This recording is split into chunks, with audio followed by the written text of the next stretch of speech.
এটা হচ্ছে সরোজের মেয়ে, কি পাকা দেখুন। নমস্তে বুলাও। নমস্তে নমস্তে। বছরের শেষ বা বছরের শুরু, উত্তরবঙ্গ ঘুরতে যাবার এর থেকে সেরা সময় বোধহয় আর হয় না। এই সময়ে এখানকার সৌন্দর্যের মাধুর্য প্রকাশের জন্য কোনো ভাষাই যেন যথেষ্ট নয়।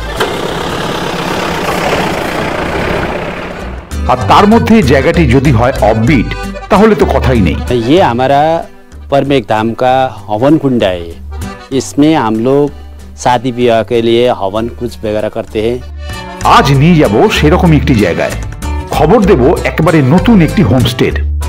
কি করে ওখানে পৌঁছবেন, গাড়ি ভাড়া কি করে কমে পাবেন, কোথায় থাকবেন, কি খাবেন, এখানে থাকলে কোথায় কোথায় ঘুরতে যাবেন, আর খরচই বা কত হবে, সবটাই রইল এই ভিডিওতে। আর তার সাথে ঘুরতে যাব পরিবারের জন্য তো বিশেষ ছাড় থাকছেই। চলুন শুরু করা যাক।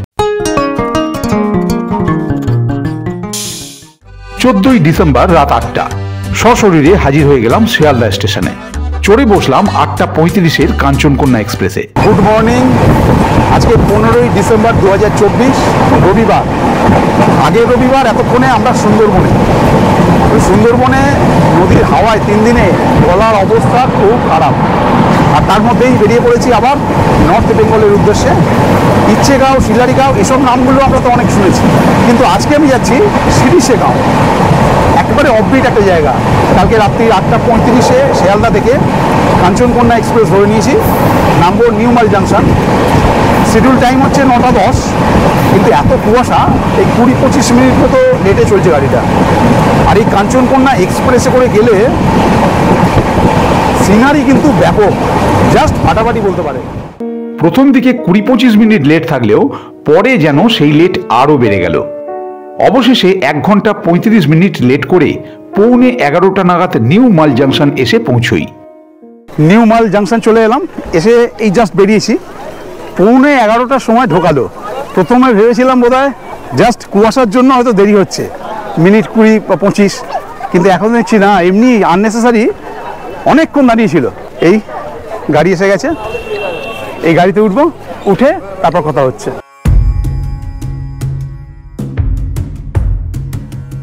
এইবার গাড়ির ব্যাপারটা আপনাদের একটু বলে দিই। এই নিউ মাল জাংশন থেকে শিরশেগাঁও ডিস্টেন্স হচ্ছে 85 কিলোমিটার। আপনারা যদি এখান থেকে গাড়ি বুক করেন নিউ মাল জাংশন থেকে, তাহলে 3,500 থেকে 4,000 টাকা মতো লাগবে।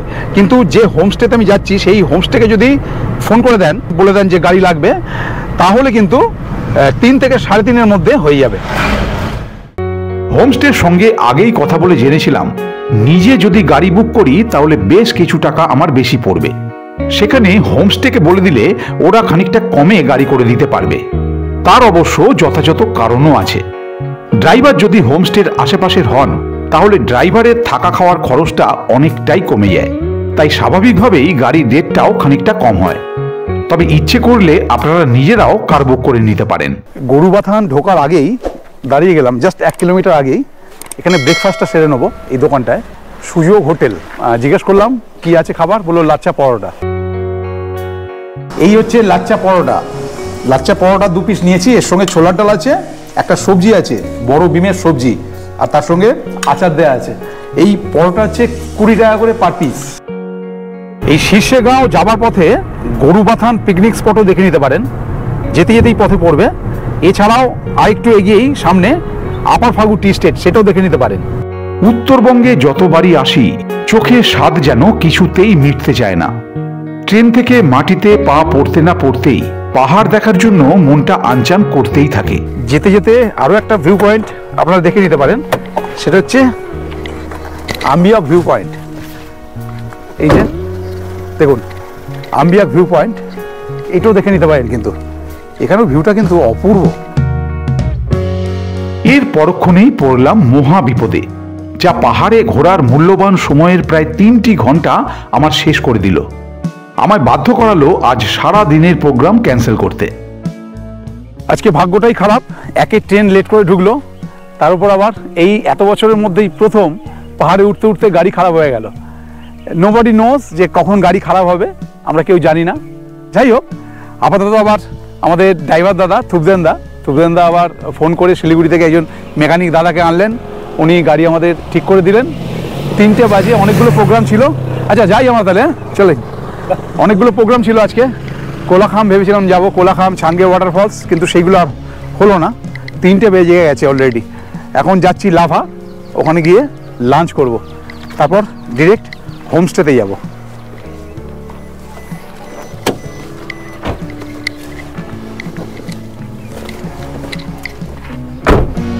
কিচ্ছু করার নেই, সবটাই ভাগ্যের পরিহাস। এই বলে মনকে সান্ত্বনা দিয়ে রওনা দিলাম লাভার উদ্দেশ্যে। একটা জিনিস লক্ষ্য করবেন, কোনো কারণে যতই আপনার মন খারাপ হোক না কেন, পাহাড়ের মনোরম সৌন্দর্য কিন্তু কখনোই আপনার মন খারাপকে দীর্ঘক্ষণ স্থায়ী হতে দেয় না। আমার ক্ষেত্রেও তার ব্যতিক্রম ঘটল না। কিছুক্ষণের মধ্যেই একেবারে ফুরফুরে মেজাজে পৌঁছে গেলাম লাভায়। চলে এলাম লাভায়। এই যে লাভা ফুটবল গ্রাউন্ড, যেটা এই হচ্ছে ফুটবল গ্রাউন্ড, আর এই বাঁদিকে হচ্ছে লাভা স্কুল, হাই স্কুল। আর এই লাভাতে যতবার এসেছি ততবারই কিন্তু একদম পুরো ক্লাউডে ভর্তি দেখেছি, এই প্রথম এত ক্লিয়ার দেখছি। আর আমরা এখন যাচ্ছি মোনাস্ট্রির দিকে, লাভা মোনাস্ট্রি। সামনেই লাভা মোনাস্ট্রি, কিন্তু লাভা মোনাস্ট্রির আগে খেয়ে নেব, লাঞ্চ করে নেব। ঠিক উল্টো দিকেই কোণে যে হোটেলটা আছে, এর আগেরবারও খেয়েছি, ওখানকার খাবারটা খুব ভালো। এই টিবেট হোটেল, এখানে আগেরবারে খেয়েছিলাম, খাবারটা বেশ ভালো। আবার তাই ঢুকলাম। এই লাভাটা বেশ কিন্তু ঠান্ডা।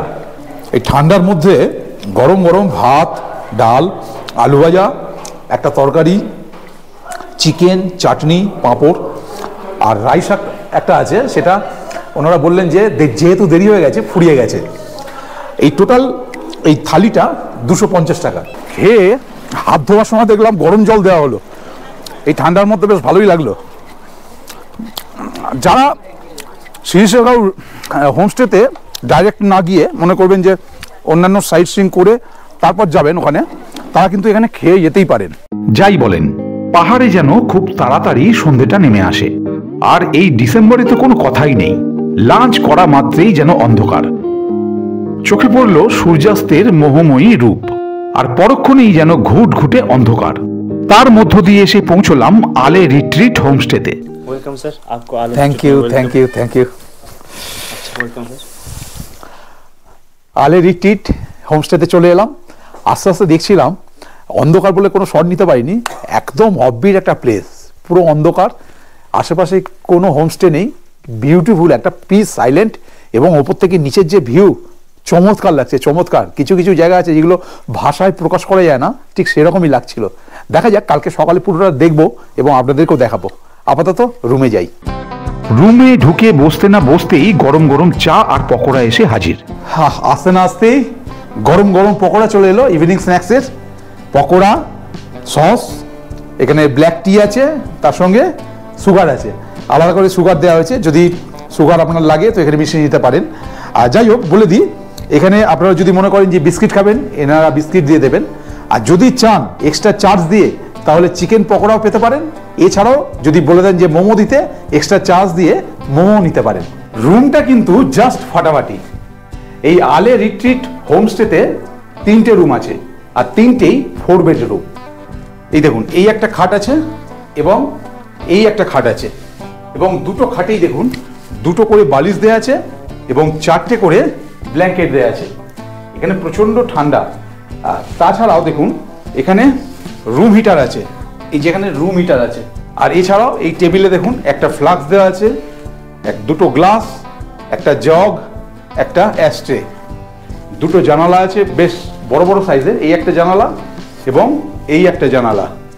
এছাড়াও এখানে চেয়ার আছে, সুইচ বোর্ড আছে, তার সঙ্গে প্লাগে একটা গুড নাইট লাগানো আছে, দরজায় হ্যাঙ্গার আছে এবং একটা টাওয়েল আছে।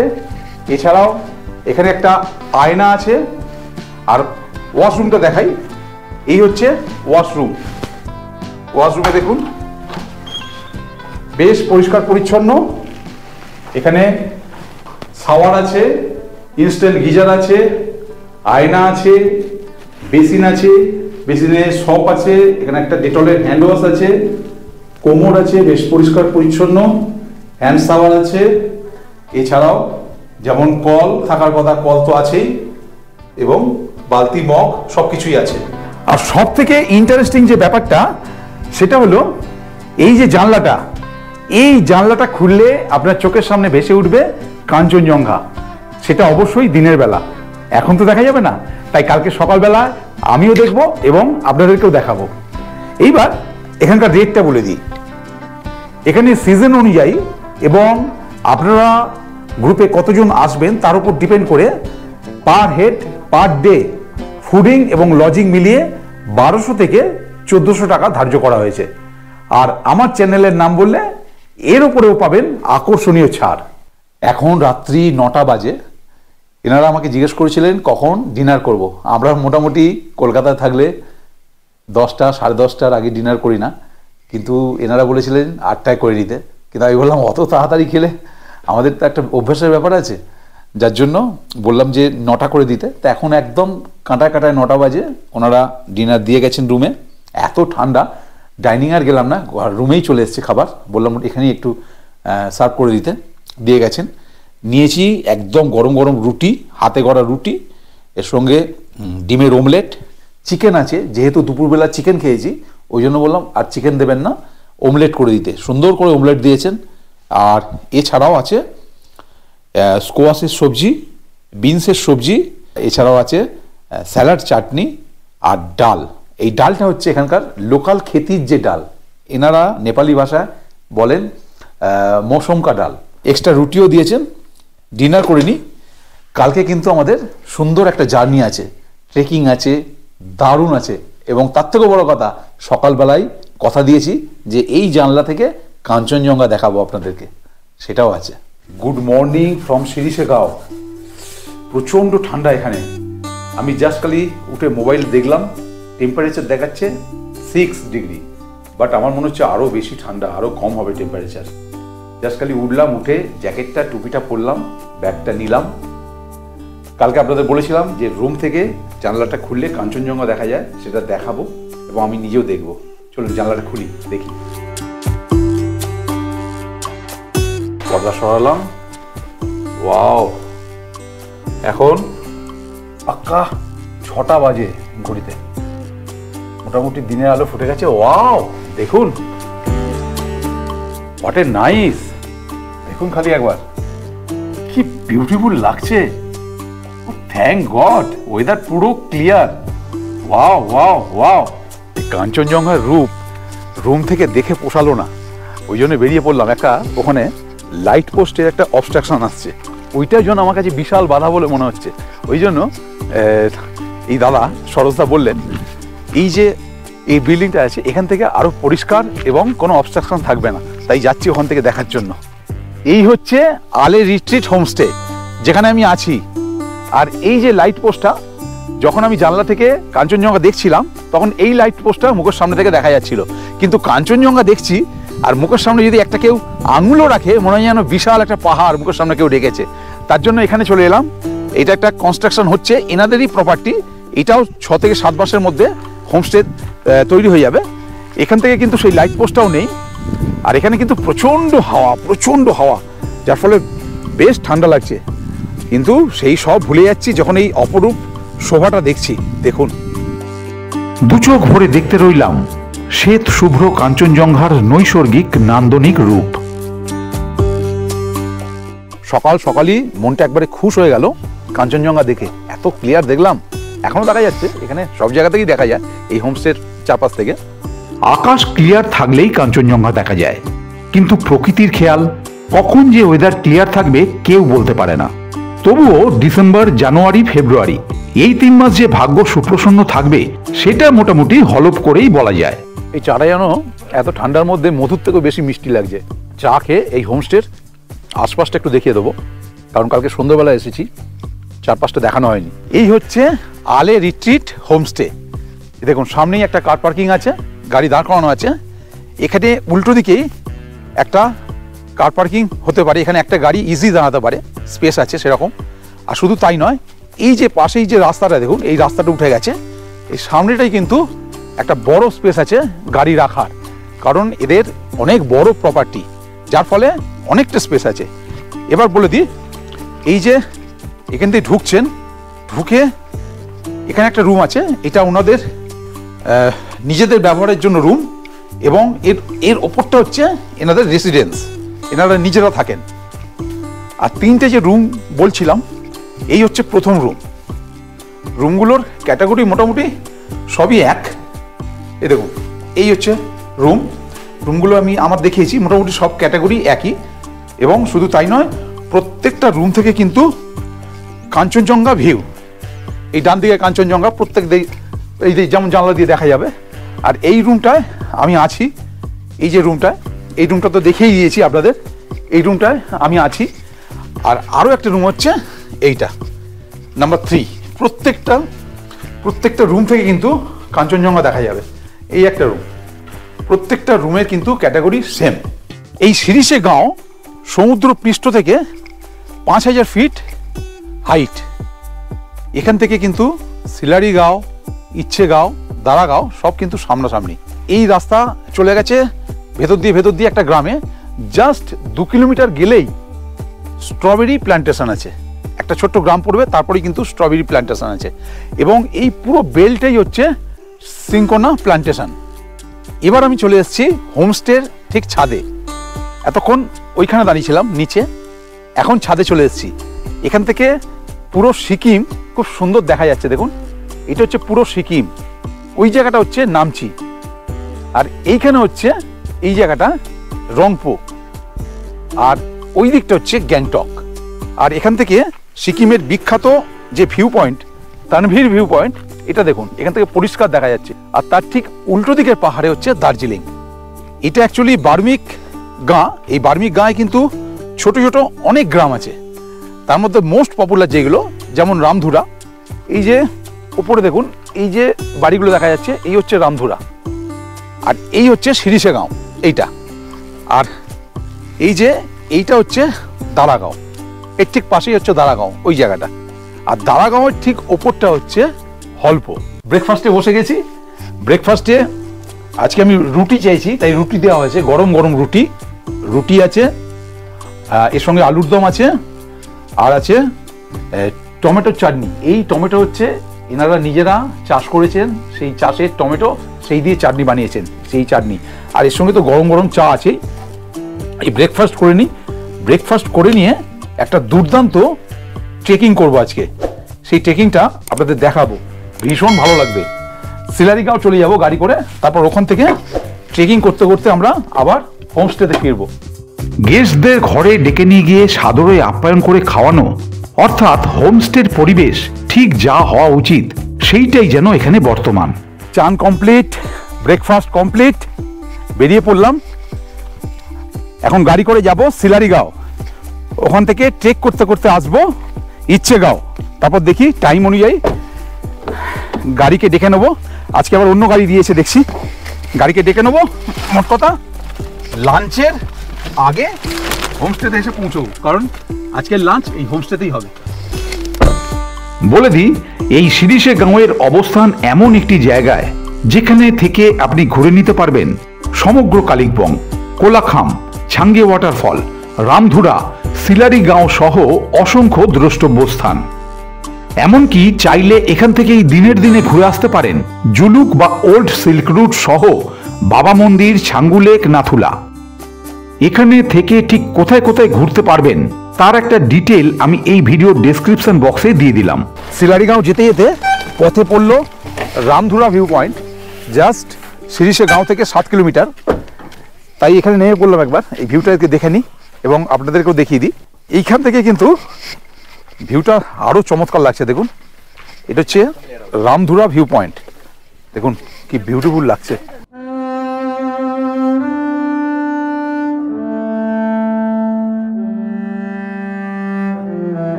ডান দিকের এই রাস্তা লাভা গরুভাতান হয়ে চলে গেছে শিলিগুড়ি। শিলারিগাঁও যেহেতু ফরেস্ট ডিপার্টমেন্টের আন্ডারে, তাই 21 মাইলের কাছ থেকে টিকিট কেটে নিতে হলো, পার হেড 20 টাকা করে। এই যে পার হেড 20 টাকা করে টিকিট। শিলারিগাঁও ঢুকতেই চোখে পড়ল প্রচুর হোমস্টে, আর জায়গাটাও বেশ কনজেস্টেড। এই জন্যই বোধহয় অফবিট জায়গার দিকে মানুষ বেশি ঝুঁকছেন। গাড়ি এখানে ছেড়ে দিতে হলো এই শিলারিগাঁওয়ের এখানে এসে, কারণ এত অবধি লাস্ট গাড়ি আসবে, এরপর আপনাকে কিন্তু পায়ে হেঁটে যেতে হবে। ট্রেক রুট শুরু এই যে এখান থেকে প্রথম যে ভিউ পয়েন্ট সেটা হচ্ছে রামিতে ভিউ পয়েন্ট। এখান থেকে মিনিট 15 লাগবে।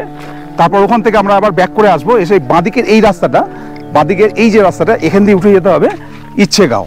এরকমভাবে ট্রেক করতে করতে আমরা যতদূর যাওয়া যায় যাব।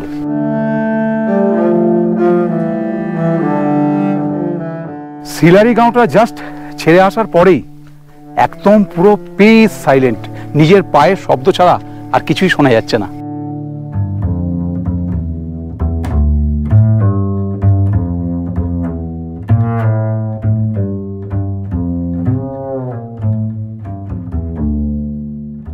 Nice, wow, fantastic fantastic.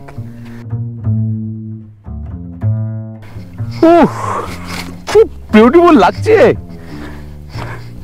যেন স্বর্গ দর্শন করছি, স্বর্গ। ওয়াও ওয়াও, কি ফ্যান্টাস্টিক লাগছে, দুর্দান্ত দুর্দান্ত। রামিতে ভিউ পয়েন্ট থেকে কাঞ্চনজঙ্ঘা দর্শন এক অপূর্ব অভিজ্ঞতা, বিউটিফুল লাগছে, বিউটিফুল। সকালবেলায় যে হোমস্টের ছাদ থেকে দেখাচ্ছিলাম যে ওইটা সিকিম নামচি, এই দেখুন আমরা ঠিক ওই পাহাড়ের ওই দিকটাই ছিলাম, উল্টো দিকে বলেছিলাম সিকিমের নামচি, ওই দেখুন ওইটা হচ্ছে নামচি। তার পাশে হচ্ছে তারেভির যে ভিউ পয়েন্ট, ওই দেখুন সিকিমের তারেভির ভিউ পয়েন্ট ওইটা, এবং এইটা হচ্ছে পুরো সিকিম। এই দেখুন এখান থেকে সিকিমের পাকিউং যে এয়ারপোর্টটা, এটা পরিষ্কার দেখা যাচ্ছে। এই হচ্ছে সিকিমের পাকিউং এয়ারপোর্ট, একদম পরিষ্কার এখান থেকে ক্লিয়ার দেখা যাচ্ছে। এই রামিতে ভিউ পয়েন্ট থেকে প্রকৃতির নয়নাভিরাম রূপ ভাষায় প্রকাশ করা সত্যিই কঠিন। মেঘবিহীন প্রকৃতির এই রূপ আমি খুব কমই দেখেছি। প্রতিটা পাহাড়ের চূড়া যেন এক একটা করে গোনা যায়। রামিতে ভিউ পয়েন্টে যাওয়ার সময় বলেছিলাম এই বাঁদিকের এই রাস্তা দিয়ে চলে যাব ট্রেক করতে করতে ইচ্ছেগাঁও। এই শিলারিগাঁও থেকে এলাম, এসে এইদিকে রামিতে ভিউ পয়েন্ট গিয়েছিলাম। এবার যাওয়ার সময় বলেছিলাম যে এই রাস্তা দিয়ে গেলে ইচ্ছেগাঁও, তাই এখন রামিতে ভিউ পয়েন্ট থেকে এসে যাচ্ছি ইচ্ছেগাঁও। জাস্ট দিন 15 আগেই একটা ট্রেক করেছিলাম, সান্তালাবাড়ি থেকে বক্সা ফোর্ট হয়ে চলে গিয়েছিলাম লেকচাকা। সেই ভিডিও অলরেডি আপনারা দেখে নিয়েছেন। আবার 15 দিনের মধ্যেই আরও একটা ট্রেক। আগের ট্রেকটা কিন্তু খুব ডিফিকাল্ট ছিল, এটাও কম নয়, শরীরে খুব ধকল হচ্ছে, কিন্তু তা সত্ত্বেও মন্দ লাগছে না ট্রেক করতে।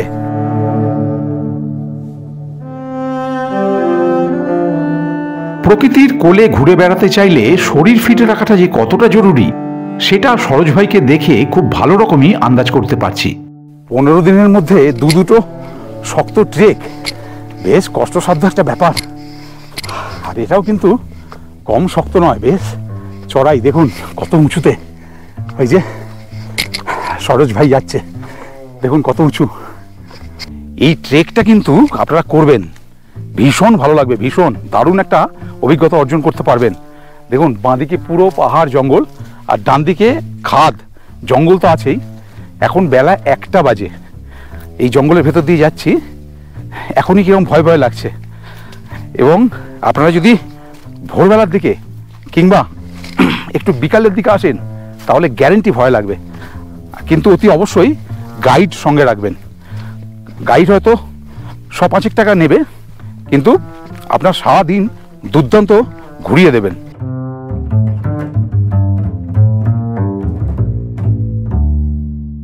क्या है इसमें? लकड़ी काटने की जगह। लकड़ी? हाँ। अच्छा अच्छा अच्छा अच्छा, ठीक है। ठीक है। इसका नाम क्या है? হাইনা। হায়না। এই দেখুন একটা বন মুরগির পালক পড়ে আছে। এখানকার লোকেরা এটাকে বলেন কালিস। ইচ্ছেগাঁও চলে এলাম। এই শিলারিগাঁও থেকে ইচ্ছেগাঁও ট্রেকটা 1.5 কিলোমিটার। সকালবেলাতেই আপনাদের বলছিলাম যে এইটা পুরো সিংকোনা বেল্ট হ্যাঁ। এই দেখুন পুরো সিংকোনা গাছ ভর্তি, চারিদিকে যেদিকে দেখাবেন, এইদিকে এ দেখুন, এ দেখুন, এদিকেও দেখুন সিংকোনা গাছ। এই পুরো অঞ্চলটাই কিন্তু সিংকোনা গাছ ভর্তি। অনেকে সিলারি গাঁও, আবার অনেকে ইচ্ছে গাঁও, এসব জায়গায় থাকতে পছন্দ করেন, আসতে পছন্দ করেন। কিন্তু দেখুন এখানকার রাস্তা প্রচণ্ড খারাপ। ইচ্ছে গাঁওয়ের উপর দিয়ে যাচ্ছি, এখানকার রাস্তা দেখুন, বড় বড় গর্ত। মানে এই শীতকালেই এরকম অবস্থা, মানে বর্ষাকালে এখান দিয়ে বোধহয় তো গাড়ি যায়ই না, আমার যা দেখে মনে হচ্ছে। তাই এবার আপনাদের ডেস্টিনেশন হতেই পারে সিরিসে গাঁও। এতটা ট্রেক করে প্রচুর খিদে পেয়ে গেছে, আর টাইমও হয়ে গেছে এতটা ট্রেক করে আস্তে আস্তে প্রায় 3টে। আপনারা যদি মনে করেন যে এর আগে খাবেন, এনাদের কিন্তু অনেক আগেই রেডি হয়ে যায় লাঞ্চ, মোটামুটি 1:30 থেকে 2টোর মধ্যে লাঞ্চ করে নিতে পারেন। কিন্তু যেহেতু আমি এতটা শর্ট নিতে আসছি, এতটা ট্রেক করে, তাই প্রায় 3টে বেজে গেল লাঞ্চ করতে করতে। যাই হোক, লাঞ্চে আজকে দেওয়া হয়েছে ভাত, রাই শাক, লোকাল যে রাই শাক ভাজা, ডিম দিয়ে আলু দিয়ে একটা তরকারি, পাঁপড় সেঁকা, মসুর ডাল, পেঁয়াজ, লঙ্কা, লেবু। লঙ্কা হচ্ছে এখানকার দেখুন একদম পুরো গোল গোল কুল লঙ্কা টাইপের, আর তার সঙ্গে দেওয়া হয়েছে কুলের আচার, এটা মিষ্টি। এছাড়াও কিন্তু আপনার সমস্ত কিছু তরকারি বলুন, ডাল বলুন, পাঁপড় বলুন, ভাত বলুন, শাক বলুন, সবই এক্সট্রা দেওয়া আছে, আপনার পরিমাণ মতো নিয়ে নিতে পারেন। এতটা পথ ট্রেক করে খিদেও পেয়েছিল প্রচুর, তাই খাবার দেওয়ার সাথে সাথেই গোগ্রাসে সব সাঁটিয়ে ফেললাম। লাঞ্চ করেই তুরন্ত বেরিয়ে পড়লাম কিছু সাইট সিইং এর উদ্দেশ্যে। গোধূলির সূর্যে বিচ্ছুরিত হয়ে কাঞ্চনজঙ্ঘার রূপ তখন একেবারেই ভিন্ন। দেখে নিলাম জলসা বাংলো সহ বেশ কিছু দুর্ধর্ষ স্পট। পাহাড়ের এই একটা ছোট্ট সমস্যা, খুব তাড়াতাড়ি কিন্তু সানডাউন হয়ে যায়। তাই এর আগের যে স্পটগুলো কোনো রকমের টাচ দিয়ে চলে এলাম। সকালবেলা রামিতে ভিউ পয়েন্ট থেকে দেখাচ্ছিলাম তিস্তার যে ড্রাগন ভিউটা, এই দেখুন এটা এখন চলে এসেছি এখন অ্যানাকোন্ডা ভিউ পয়েন্ট। এই যে রাস্তাটা দেখুন পুরো অ্যানাকোন্ডার মতো বেঁকে এইদিকে চলে এসছে, এই যে এরকমভাবে চলে এসছে, এটা হচ্ছে অ্যানাকোন্ডা ভিউ পয়েন্ট। এখান থেকে কিন্তু ওই তিস্তার ড্রাগন ভিউটা খুব ভালো করে দেখা যাচ্ছে। দেখুন তিস্তার এই এত বড় ভিউ আর কোনো জায়গা থেকে দেখা যায় না। হোমস্টেতে ফিরে ইভিনিং স্ন্যাক্সের পর্বটা আগেই সেরে নিলাম। কনকনে ঠান্ডায় উষ্ণতার ছোঁয়া পেতে হোমস্টের সামনেই করা হলো ক্যাম্প ফায়ারের আয়োজন। ঠিক এরকম সময় চিকেন বারবিকিউ এর কথা যেন আপনা আপনি মাথায় চলে আসে। পাতিলেবু নিংড়ে বেশ জমিয়ে কিছু বারবিকিউ সাঁটিয়ে ফেললাম। এই দিন ডিনারে নিয়েছিলাম রুটি, চিকেন, আলু ভাজা, ডাল, তরকারি আর স্যালাড। পরের দিন সকালবেলাতেও ঘুম ভাঙল মোহময়ী কাঞ্চনজঙ্ঘার রূপ দর্শন করে। মনটা উতলা হয়ে উঠল বেরোবার জন্য। তড়ি ঘড়ি বেডটি খেয়েই বেরিয়ে পড়লাম। একটা জিনিস খেয়াল করে দেখবেন, পাহাড়ে সর্বদাই একটা নীরবতা যেন বিরাজ করে। এখন শুধু চারিদিকে পাখির আওয়াজ, আর ওই পাহাড়ের ওই দিক থেকে একটা কুকুরের আওয়াজ পাচ্ছি, খালি কন্টিনিউ ঘেউ ঘেউ করে চলেছে। আর এদিক ওদিক থেকে মোরগের আওয়াজ পাচ্ছি সকালবেলা। ও আর এইখানে দেখছি একটা জলের আওয়াজ হচ্ছে, জল পড়ছে। সেটা হচ্ছে এই আমাদের হোমস্টের ঠিক অপোজিটেই এই যে পাথরটা আছে, এই পাথরের পাশ দিয়ে দেখুন একটা রাস্তা নেমে গেছে। দেখুন তো ওই দূরে পাহাড়ের কোলে সাদা মেঘগুলোকে। দূর থেকে এক ঝলক দেখলে মনে হতেই পারে নাম না জানা কোনো নদী বয়ে গেছে পাহাড়ের কোল ঘেঁষে। ঘুরতে ঘুরতে চলে এলাম অচেনা কোনো একজনার বাড়িতে। চাষ করা জমিতে চোখে পড়ল স্কোয়াশের মাচা। দেখলাম বেশ কিছু স্কোয়াশ হয়ে রয়েছে। हम नेपाली में इस्कुस बोलता है ना, ये हिंदी में कुछ बोलता है, इस नहीं लगाता है ना, স্কুস। इस्कुस बोलता है यहाँ। এই সকালবেলাটায় এরকম পাহাড়ি জায়গায় একা একা ঘুরতে মন্দ লাগছে না। অন্য সময় তবু গাইড থাকে, এখন সেও নেই, একা পুরো। পিছনে দেখুন কাঞ্চনজঙ্ঘা, সে তো শুভ্র, তখন নানান রকম ফুল দুদিকে। এ দেখুন এলাচ গাছ, কত রকম ফুল, নানান রকম, দুর্দান্ত লাগছে, কিন্তু দুর্দান্ত লাগছে একা একা ঘুরতে। কিছুক্ষণের মধ্যেই পথসঙ্গীর দেখাও পেয়ে গেলাম। পাহাড়ে যখন আপনি হাঁটবেন দেখবেন এইরকম একজন সঙ্গী ঠিক পেয়ে যাবেন। যেমন একে এখন পেয়ে গেছি, এ কিন্তু আমার সঙ্গে এখন যাবেই কন্টিনিউ। এ দেখুন এই জলের আওয়াজটাই ওপর থেকে পাচ্ছিলাম। শীতকাল বলে এত অল্প জল, কিন্তু বর্ষাকালে আমার মনে হচ্ছে প্রচুর জল থাকে, প্রচুর। তখন একটা বেশ ভালো রকম ঝর্ণা ক্রিয়েট হয়। যে কোনো জায়গায় ঘুরতে গিয়ে সকালবেলায় বেড়ানোটা যেন আমার অভ্যাসে পরিণত হয়ে গেছে, আর তাতে বেশ লাভবানও হয়েছি বই কি। কারণ প্রত্যেকটা দ্রষ্টব্য স্থানের সকালবেলাকার রূপের মাধুর্যটাই আলাদা। সকাল সকাল ঘুরে মনটা খুশ, আস্তে আস্তে দেখছি ব্রেকফাস্ট রেডি। ও আজকে ব্রেকফাস্টে চাউমিন, ও হাও, দেখুন পুরো এগ চাউ। ব্রেকফাস্ট করে নিই, ব্রেকফাস্ট করে একবারে হোটেল থেকে মানে হোমস্টে থেকে চেক আউট করে যাব উইথ লাগেজ। চেক আউট করে গিয়ে আমরা কালিম্পংয়ে সাইট সিন করতে করতে চলে যাব এনজেপি। ব্রেকফাস্ট করে আলে রিট্রিট হোমস্টে তথা শিরিষে গাঁওকে বিদায় জানিয়ে গাড়িতে উঠে পড়লাম। প্রথমে যাচ্ছি মহাদেব টেম্পল। এই আলে রিট্রিট হোমস্টেতে থাকলে এই মহাদেব টেম্পল কিন্তু বেশি দূরে না, এটা মোটামুটি বিভিন্ন জায়গায় সাইট করার পথে, যাওয়া আসার পথেই আপনারা দেখে নিতে পারবেন। তা যেহেতু প্রথম দিন গাড়ি আমার খারাপ হয়ে গিয়েছিল, সেহেতু প্রোগ্রামটা একটু চেঞ্জ করেছি, তাই লাস্ট দিনের জন্য এটা রেখে দিয়েছি। সেটা এখন যাচ্ছি। মিনিট 10 মধ্যেই এসে পৌঁছলাম মহাদেব ধাম। প্রতি মন্দির তৈরির পেছনে যেমন একটা ইতিহাস থাকে, এখানেও কিন্তু তাই। মন্দিরের প্রধান পুরোহিত সেই ইতিহাস আমায় খানিকটা বর্ণনা করে শোনালেন। ये हमारा बर्मेक महादेव धाम है। यहाँ पर 1984 में एक लड़की ने अब महादेव का शिवलिंग देखा था। शिव जी का जो शिला है 1984 में एक लड़की ने देखा था, जिस समय एक बालक, एक छोटा लड़का अंदर बैठ रहा था, रो रहा था। तो क्यों रो रहा था बोल के यहाँ पर आवाज़ आ गया, घास काटने के लिए आया था। तो घास काटने के लिए आते समय वो बच्चे का लिए वो खींचने लगे थे। खींचते समय वो ऑटोमेटिकली वो नाग हो गया। এই যে পাথরটা আমার পিছনে, এই পাথরটা এখান থেকে শুরু হয়ে বিশাল বড় একখানা পাথর দেখুন, এই কন্টিনিউ কিন্তু একটাই পাথর একদম মন্দিরের ভিতর অবধি চলে গেছে।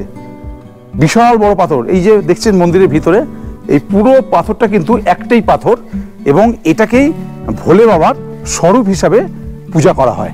সারা শ্রাবণ মাস জুড়ে এখানে বিশাল মেলা বসে।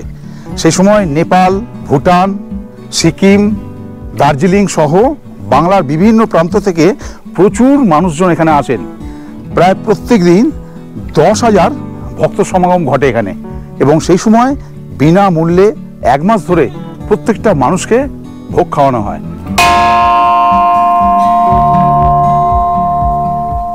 ওটার সময় গুনেছিলাম এখানে নিচে থেকে মন্দির পর্যন্ত 245টা সিঁড়ি আছে, কিন্তু নামেই 245টা সিঁড়ি।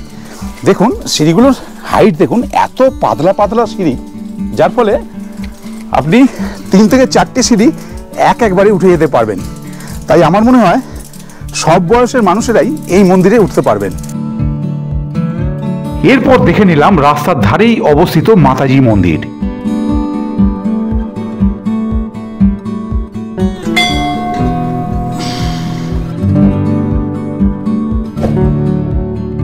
সেই বলে না, ওয়েদার ভালো থাকলে যেন সব জায়গা থেকেই কাঞ্চনজঙ্ঘা দেখা যায়। এখন চলে এসেছি মাতাজির মন্দিরে। এখান থেকে দেখুন একদম নিট অ্যান্ড ক্লিন কাঞ্চনজঙ্ঘা দেখা যাচ্ছে। আর পাশেই হচ্ছে হনুমান মন্দির। সেই মন্দিরে উঠলাম না, আপনারা এই হনুমান মন্দিরও দেখে নিতে পারবেন।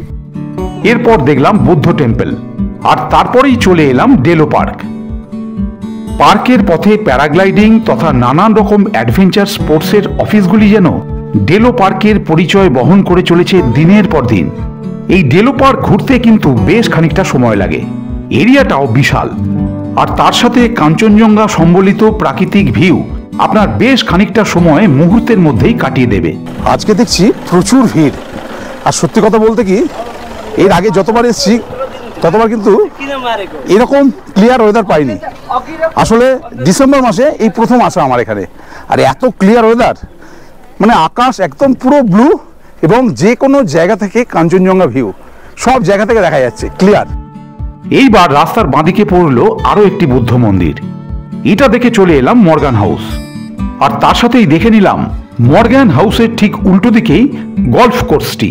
এই স্পটটা আমি এই নতুন এলাম। এটা হচ্ছে পাইন ভিউ নার্সারি এবং ক্যাকটাস গার্ডেন, দুটোই বলা যায়। দেখুন লেখাই আছে পাইন ভিউ নার্সারি। এই হচ্ছে নার্সারি গেট। এখানকার এন্ট্রি ফি জনপ্রতি 20 টাকা এবং কার পার্কিং ফি 30 টাকা। ভিতরে নানান প্রজাতির ক্যাকটাস খুব সহজেই আপনার দৃষ্টি আকর্ষণ করবে। চা, coffee, chips, sandwich, Maggi, momo, খাবার নানান রকম আইটেম ভিতরে পেয়ে যাবেন। আজকেই আমার কলকাতায় ফেরার ট্রেন, তাই ক্যাকটাস গার্ডেন ঘুরছি বটে, মাঝে মধ্যেই চোখ যাচ্ছে কিন্তু ঘড়ির দিকে। অবশেষে হাতে বেশ কিছুটা সময় নিয়ে ক্যাকটাস গার্ডেন ছেড়ে বেরিয়ে পড়লাম। পথে একটা হোটেলে সেরে নিলাম আজকের লাঞ্চ, আর তারপরেই রওনা দিলাম এনজেপির উদ্দেশ্যে।